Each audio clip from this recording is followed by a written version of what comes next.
Would like to say my superpower is empathy. I really do try to navigate from a space of how would I feel in this situation.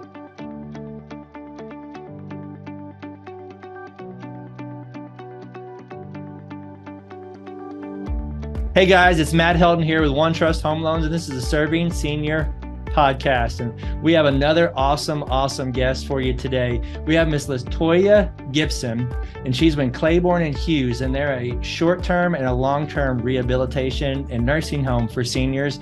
And you know that this podcast is all about highlighting those people that help seniors not just get by, not just survive, but thrive in retirement. And she is definitely the person that does that for seniors. We look forward to sharing and learning what she does and how she does it. So, LaToya, thank you for being here. How are you doing today? I'm great. Thank you for having me. I'm excited. You're so welcome. If you could for a second, you just make sure that you tell everybody how I messed up your name before we got started. So Matt, being playful, was like, he did this whole intro and he's like, LaToya Jackson. Yeah. And it made me erupt into laughter. So Okay. That was a good start. Not the first time someone's ever done that. No, far from the first. Yeah. Well, thank you for being here. And I know a lot of people know you and I love your personality and how you help seniors, but maybe you could share with the audience, your background, what you did before this, and how you got into doing what you do. So I didn't really find this. This found me. I've always been a connector and I've always worked in customer service in some regard. So when I started doing marketing and public relations, although I wasn't working in the health field, I always was an advocate or a connector for people. And so it was just a natural progression. I personally went through having 3 grandparents that had to deal with extreme and acute health issues in their latter years, 2 of which ended up in a nursing facility, which was kind of sweet on some level because my paternal grandmother and grandfather ended up in the same nursing home. So we got to know the staff, we got to understand the realities of it and managed our expectations, but we also understood what needed to happen for that to be a good experience, as good as it could be, And so I just developed a passion for seniors. And now that I do that professionally, I try to be an advocate. I really do take it to heart that people are trusting me at their most vulnerable when they're making some really, really challenging decisions. So I just do it from the heart and I love what I do.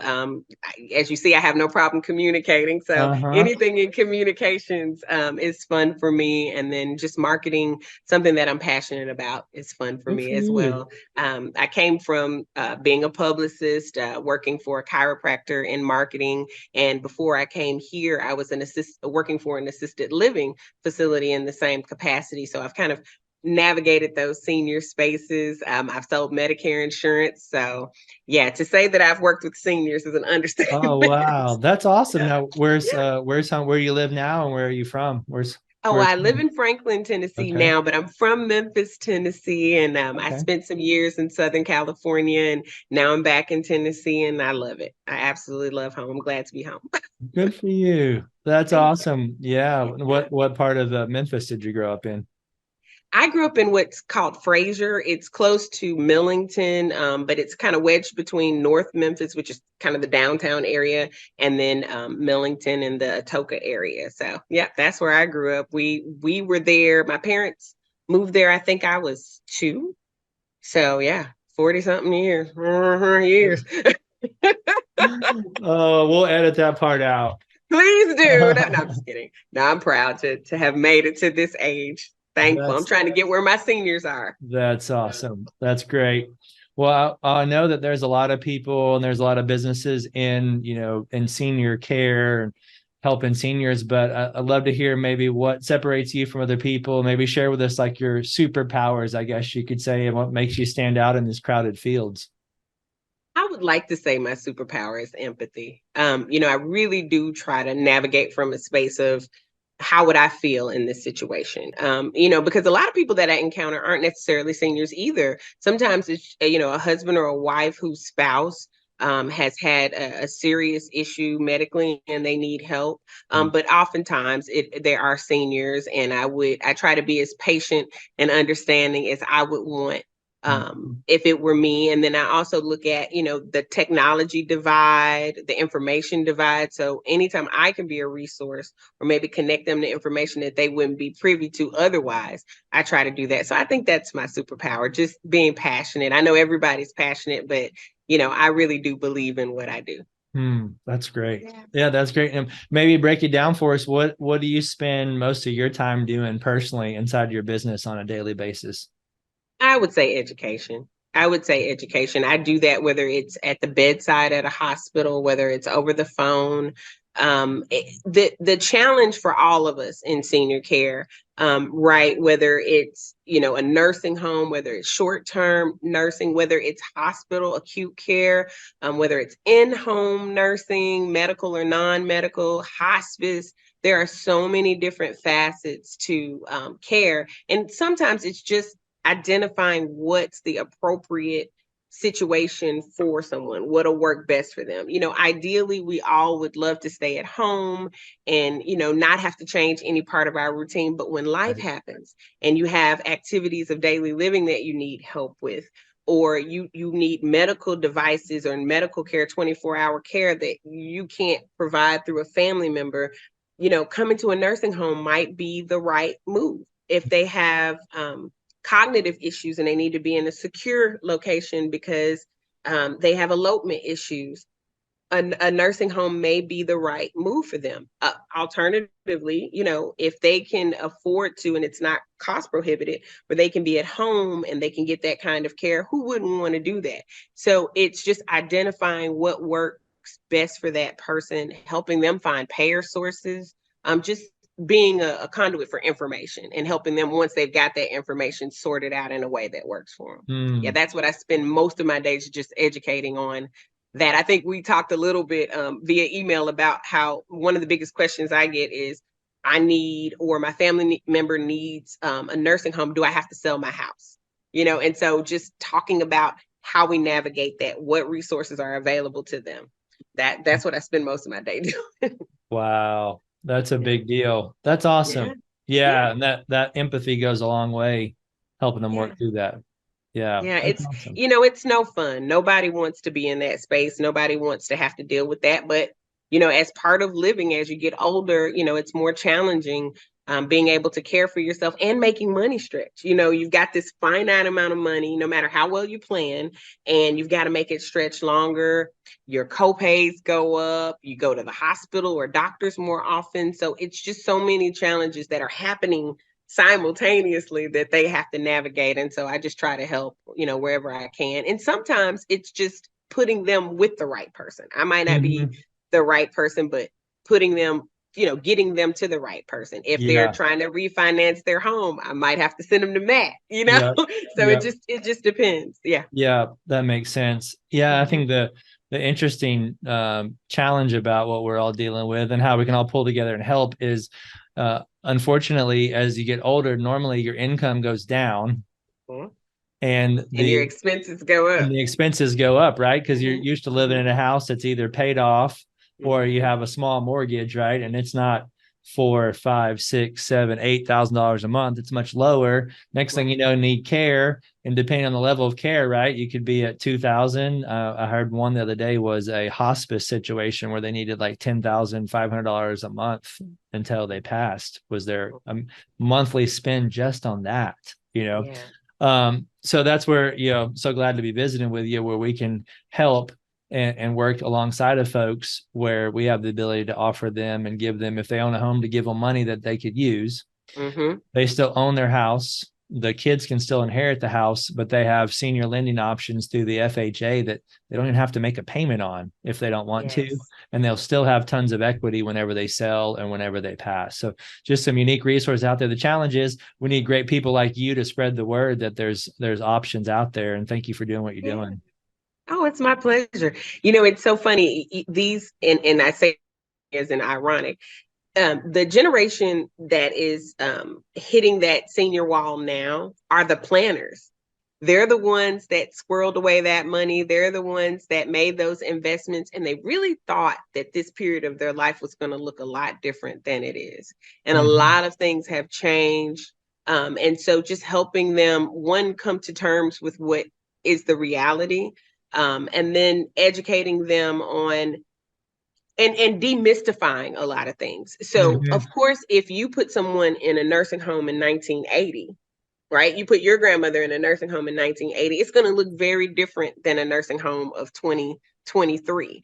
Mm-hmm. If you had to pay for a private nurse in 1980, it's going to look very different than all of the options. Some people don't even have minimum hour requirements for, in-home nursing in 2023. And so it's just getting everybody up to speed, getting, like I said, managing those expectations about what this is really going to look like. And then just giving people the hope that there can be a great quality of life after this event, whatever that event was. But just being real and honest about what it's going to look like can make all the difference. Yeah, Absolutely. that makes a lot of sense. Yeah, I heard someone describe it once that there's three phases of retirement, and hopefully you get to experience all three. But the first one's the go-go phase, right? Hopefully you're still healthy enough when you retire, and hopefully you're financially sound enough where you can go and do all the things you've been planning your whole life. Then the second phase is the slow go phase, where you can still go, you don't have as much energy, but you go slower. And then unfortunately, some people go straight to this, but hopefully get to do all three. Is the last one's the no-go phase, right? And you hit that part where you can't go anywhere. And that's where great people like you and your facility, even though they can't go anywhere, hopefully you can make that as enjoyable as possible in that last phase of retirement. And that's our goal, because I had an amazing executive director years ago at an assisted living I was working at, and he made a really good point, and it was, if you do the most basic things right in that setting, it can make all the difference in that person's experience, right? So if they have an opportunity to get the hot foods hot and cold foods cold, and we make the adjustment to their schedule, because we've got to meet every person where they are. You can't do everything military style where it's this time, this time, this time, or it doesn't happen. One of the biggest challenges is just learning people's personalities, right? So you can have someone who their whole life woke up at 6 a.m. and they ate a cup of yogurt. That's what they did. Well, that person isn't going to mesh well with an environment where breakfast is from 8 to 10. It's a hot breakfast and you either got to eat it or you don't. You have to meet people where they are. So doing the basic things, nobody wants to eat when they're soiled. That nobody wants to talk about it, but it's the truth. Nobody wants to do. As you get older, getting older is isolating in and of itself. We just came out of a pandemic, which was isolating, right? And then moving away from everything and everyone is isolating. So what's going to be the most important thing to you? Activities, connecting with people. So you've got to make those things happen for someone, because you're treating the whole person. Can't get well, can't thrive if you're miserable and depressed. So it sounds like, and people try to make it be this really, really complicated thing, but it's really not. It's really not. It's about preserving people's dignity, humanity, and then sometimes you're moving through phases of continuation of care, right? So they might start out in an acute hospital setting, come to us, and then eventually go home. So we need to help them navigate those different transitions in a way that preserves their sense of self. So that's what we try to do.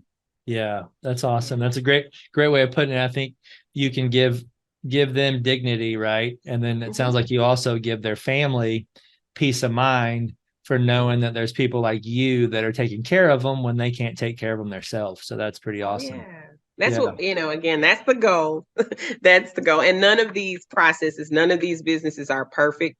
But I will say this from my own experience with my grandparents. We were kind of around the clock family, right? We were the helicopter family. We were in the mix.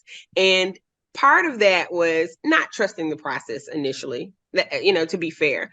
But the other part is they don't know this person like we know this person. They care, but they can't possibly care about my grandma the way I care about my grandma. They can't possibly care about my spouse the way I care about my spouse. So communicate, give grace, but communicate. Hey, they like this. Hey, they prefer this. When you have someone to advocate it makes all the difference, right? So what we also try to do as the employees there is advocate for the people who don't have anybody to advocate for them. So Mm-hmm. it's the combination of meeting the families and where they are, but then also being family to people who unfortunately may have survived their family. Wow, that's awesome. Well said. Yeah, well said. Well, maybe to put it in kind of concrete for people, could you share maybe a couple examples of how the long-term care, more the nursing home type side, and then also example of maybe some specific people that you've worked with on the memory care side? Did you catch that? Did I freeze up on you, Matt? You did. You fortunately you had Okay. a smile though while you were frozen. Well, I missed part of what you That's said. okay. So I heard the memory care part. Yeah, I was just wondering maybe so people could have like in their mind, they could think of maybe the right type of people or maybe even the right type of referral sources, like type of people you need to meet. Maybe a couple examples or one of each, maybe a specific person in memory care that you've been able to help, maybe a scenario, and then the type of people that come to the long-term care facility. Okay, so yeah, I'm glad you mentioned memory care. So that, oh my goodness, that is a difficult thing to navigate, right? So by the time people recognize that their loved one is dealing with a cognitive issue, it's usually in a very scary place. So I'll give you an example. This actually happened to my family, but I'll mention someone that I'm thinking about that I worked with. Their spouse was asleep, good sound sleep, house is quiet. The wife gets up, walks down the street in her nightgown, and a benevolent, wonderful recognized her, knew not to startle her, and brought her back and got her home safely. Wow. They had been dealing, um, issues related to dementia because they didn't get the diagnosis yet, but they could see it coming, right? So what we had to do when they finally did get the diagnosis and they needed to be in a secure environment is educate the spouse on the fact that your loved one isn't being held hostage. If you want to come get them, take them to dinner, spend time with them, allow us to help you do that, because what we also like to do is allow people to preserve their intimate relationships again.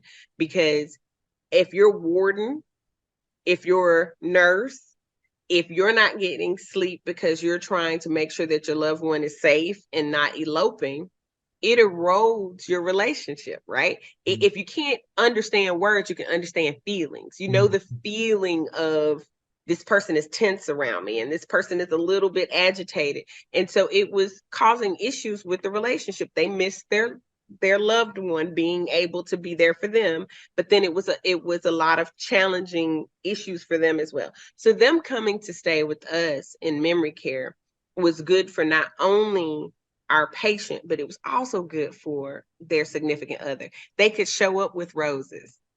They could show up and spend time with them and talk to them, whether they remembered them fully or not. So a lot of times the way we find out about it is a dangerous issue. One of the things I would love is when you start to see it happen, when you start to notice those things, being proactive, seeking, medical help. And then as we progress, when you're ready for that, that's the type of referral that we would like, someone that we could care for, and help them navigate. Because dementia, Alzheimer's, they're thieves. They take away the person that you once knew, and it takes away people's independence, and it's really hard.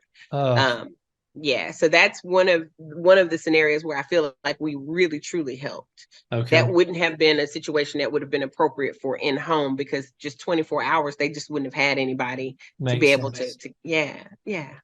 So that's one of them. What was the second part of that? Oh, maybe about the other side of your business, maybe an example of people in more the nursing home side of the business. As far as people that we care for, or people that you need maybe an example of someone that came in, was having a tough patch, but you guys were able to help them through the process. So the short-term part of rehab, which is my favorite, we have people who get a hip replacement and they come to us, and it could be anywhere from 7 days to 3 weeks. And we watch that person go from feeling so vulnerable. Now, this is somebody who might have been driving to the store and taking care of themselves and been part of a spin class, like all kinds of stuff before they have to have that, and then regain their independence. Mm. That's satisfying all in and of itself, and them being able to get that 24-hour nursing care, get the medication they need, get the bandage changing that they need, that little extra love and TLC that they Okay. need, and then slowly watch them get back to a place where they can be independent again. Yeah, I love that. That's one of my favorite parts. Oh, that's awesome. Yeah. That is awesome. Yeah. And then I know that you guys do a great job of celebrating your residents and the people Yeah. there, and throwing some good. We always see you at some really good events. Maybe share what you do for the building there, but also what you guys do in the community would be great. Oh yeah. So we try to touch every aspect of our Franklin community, because we try to touch every aspect possible. So if there's a health and wellness fair, we want to be a part of it. If there's an opportunity to have something on campus there where we celebrate our residents, we want to do it. If there's an opportunity to bring in other people to do things for our facility, we're open to it. So we do, like the health and wellness fair that you were a part of. We try to bring vendors on property, food trucks, opportunities to bring the outside world in. And then we also will take them on outings and go out into the community. And, if there's a play or something that's going on that they're all interested in, we try to do that as well. So just any opportunity to bring some activity and some energy. We love when our visitors have pets. So if Mm. they've got their shot records and they want to bring their dog or their beloved family pet, bring them on. We love when the kids come, the grandkids bring energy for the whole facility.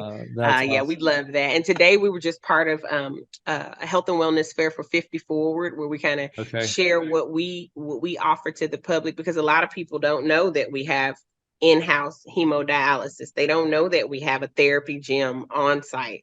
They don't know that we have certified wound care specialists, and that, or we have that memory care secure unit upstairs. So yeah, just getting ready, just being able to go out there and spread the word. Yeah, any chance I get, I'm trying to do it. Yeah, that's so cool.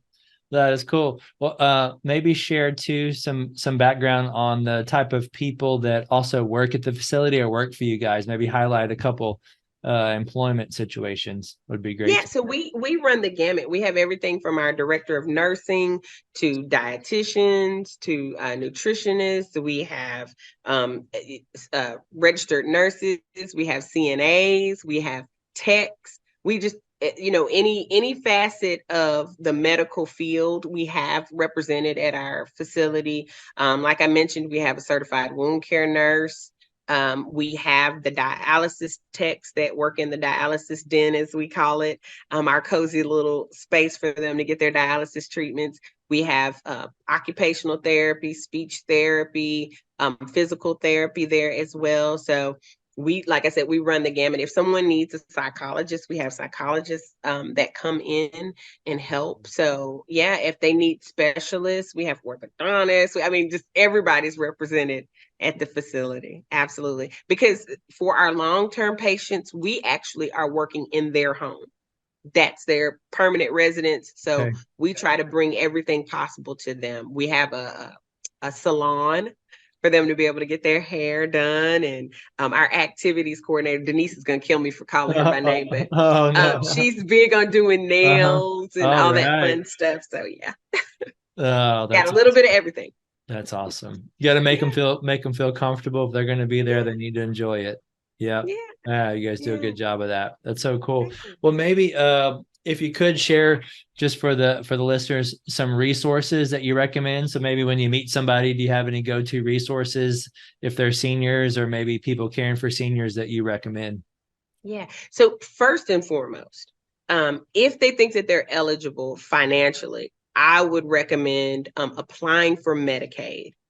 I cannot stress enough, even if they have to do a spin down to be eligible, that is something you want to have in place if you did not elect to get long-term care insurance, which can be expensive. It can be cost prohibitive to have that. So if they haven't done that and they think they're eligible for Medicaid, absolutely do that. If they are before anything has happened where they wouldn't be deemed able to make legal decisions, I would absolutely recommend getting with an attorney and making sure that you designate a healthcare advocate.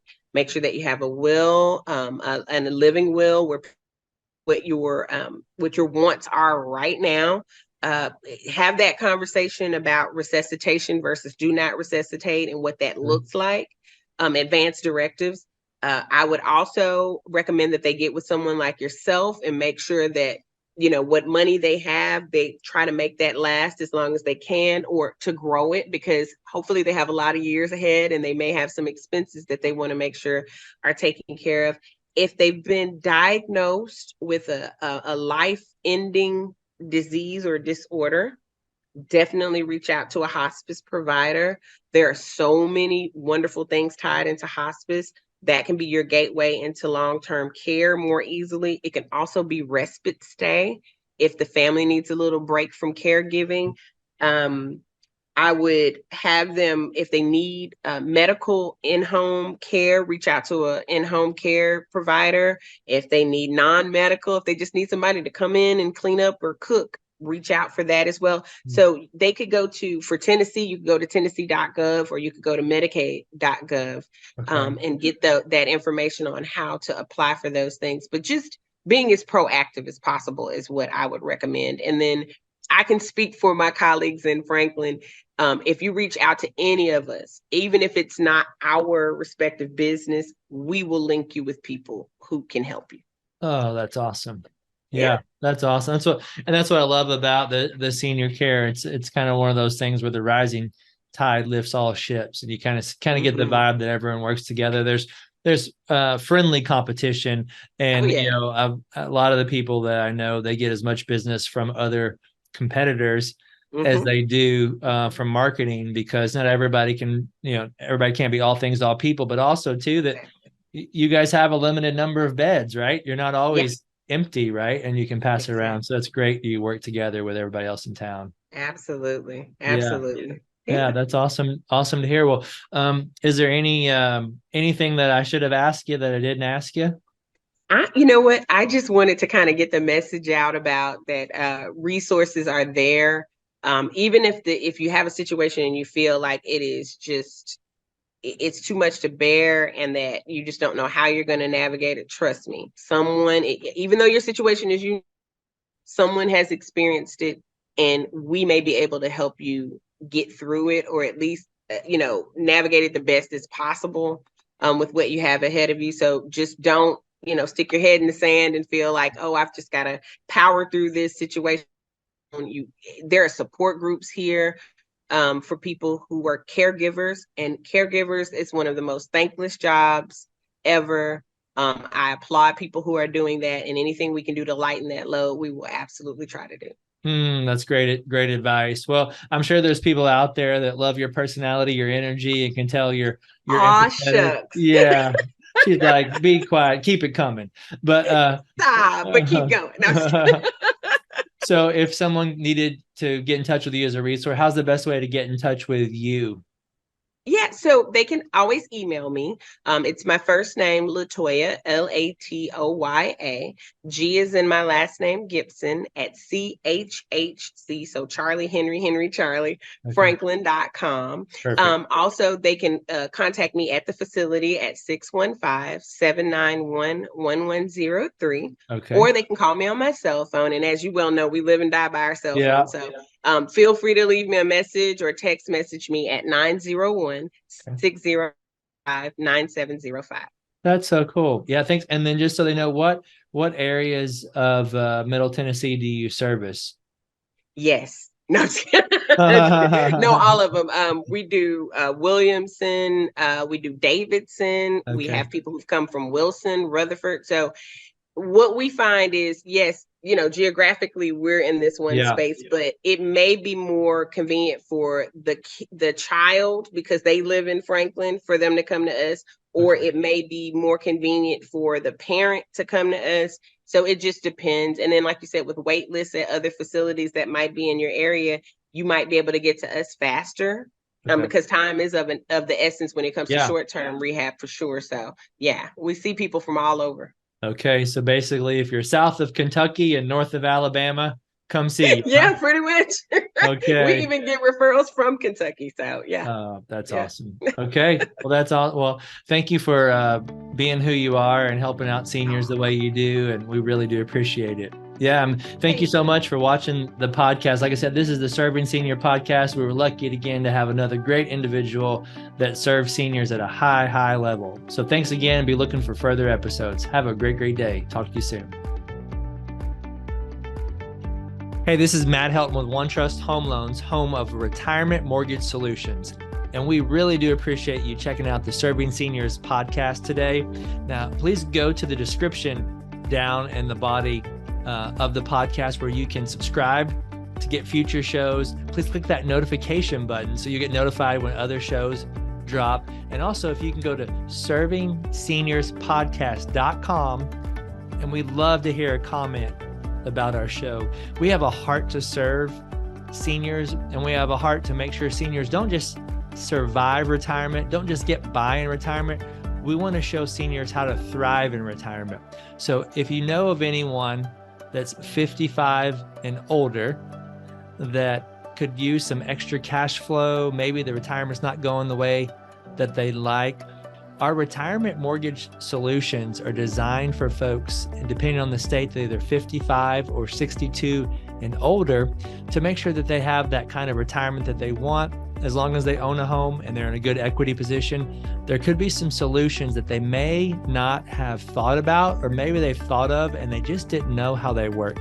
That's what we do. So anyone in that age group that could use some mortgage advice, my team and I would love to be able to help them. Thanks again, and look forward to seeing you on the next show. Have a great day.